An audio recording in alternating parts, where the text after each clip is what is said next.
po kami dito sa bandang unahan para maligo with my two girls.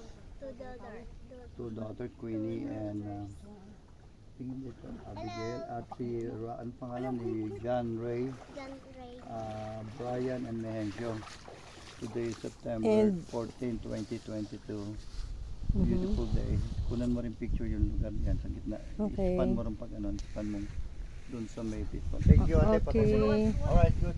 So, we're looking at the fish farm. Ito po ang fish farm, ano. And ito pong lugar na ito, may mga fish and oyster. Ayan. And surrounding us are mangroves. And of course, mga mountain ranges up there. Ganda.